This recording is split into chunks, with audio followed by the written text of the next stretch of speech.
শুনবার মনে চাই। আজান দাও গো মধুর সুরে, শুনবার মনে চাই। বেলাল বলে আজান দিলে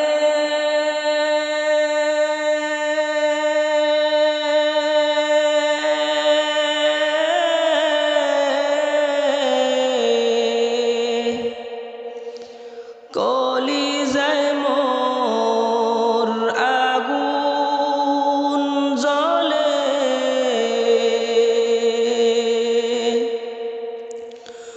ওরে আমার আজান কে শুনিবে, নবী নাই যে দুনিয়ায়।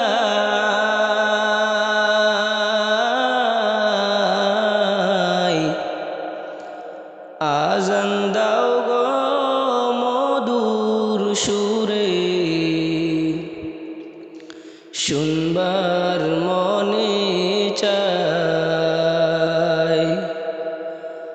আজান দাও গো মধুর সুরে, শুনবার মনে চাই। লোকে বলে দাও গো আজান,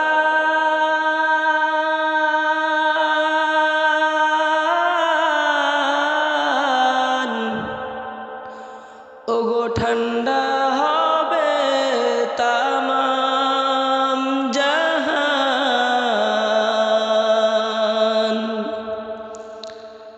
তোমার আজান শুনলে পরে, তোমার আজান শুনলে পরে, ঘুম ভাঙ্গিয়া যায়।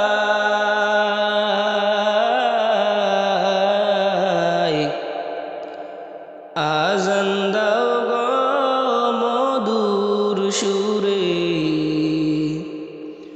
শুনবার মনে চাই। আজান দাও গো মধুর সুরে,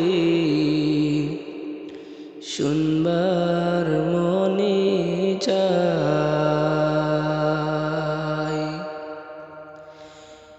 কে সে বেলাল, যে বেলালের আজানে মদিনাবাসী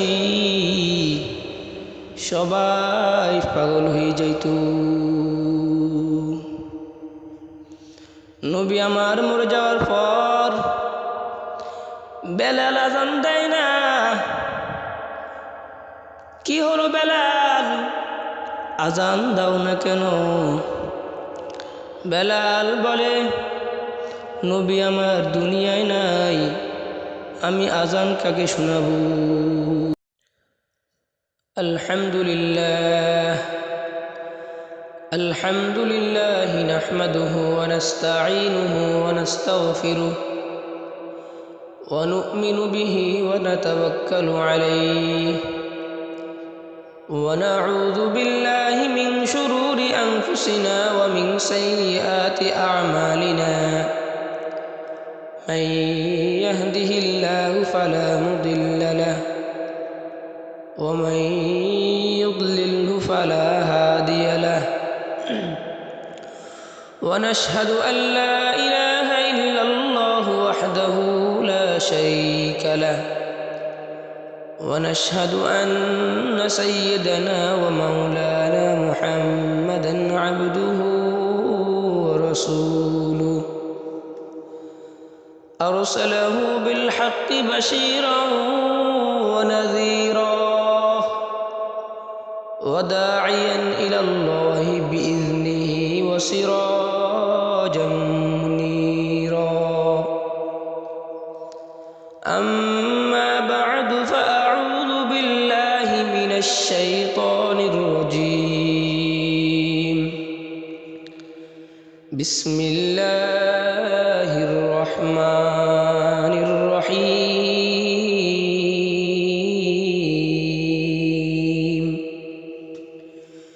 يا أيها الذين آمنوا استعينوا بالصبر والصلاة إن الله مع الصابرين وقال رسول الله صلى الله عليه وسلم بشر المشائين في الظلم إلى المساجد بالنور التام يوم القيامة أو كما قال النبي عليه الصلاة والسلام दंदान को कुर्बान किए हक को जगाया दंदान को कुर्बान किए हक को जगाया ताइफ के हरूबाश ने भी तुमको सताया ताइफ के हरूबाश ने भी तुमको सताया ताइफ के शरीरों ने जहालत से जफा की उस जौर जफा ही के इवज़ तूने दुआ की उस जौर जफा ही के इवज़ तूने दुआ की। अल्हम्दुलिल्लाह अल्लाह रब्बुल आलमीन दरबारे लाखों कोटी शुक्रिया যে মহান রব্বুল আলামিন আমাকে আপনাকে এই ফিতনার জামানায় বিভিন্ন ব্যস্ততা থেকে ফারেক করে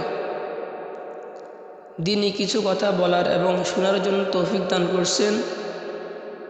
এই জন্য দয়াময় আল্লাহ রব্বুল আলামিনের দরবারের শুকরিয়া আদায় করি। আলহামদুলিল্লাহ। আল্লাহ তাআলা বলেন লাইন শাকারতুম লাআযীদান্নাকুম ওয়া লাইন কাফারতুম ইন্না আযাবি লাশাদীদ। যদি আমার কোনো বান্দা আমার নিয়ামতের শুকর আদায় করে আমি আল্লাহ তার নিয়ামতকে আরও বাড়াইয়া দিব, আরও বৃদ্ধি করে দিব। আর আমার যদি কোনো বান্দা আমার নাশুকরিয়া আদায় করে, আমার শুকর আদায় না করে, তাহলে আমি আল্লাহ তাকে যে নিয়ামত দান করেছি ওই নিয়ামতটা তার থেকে ছিনিয়ে নিব এবং তাকে কঠিন আযাবে গ্রেফতার করব। আল্লাহ রব্বুল আলামিন আমাকে আপনাকে দুনিয়ার মধ্যে যত নিয়ামত দান করছেন সবচাইতে দামি নিয়ামত হলো ঈমান দান করছেন আল্লাহ রব্বুল আলামিন আমাদেরকে। আজকে যাদের ঈমান নাই তাদের কি অবস্থা? তাদেরকে মুসলমানই বলা হয় না, তাদেরকে বলা হয় হিন্দু, বৌদ্ধ।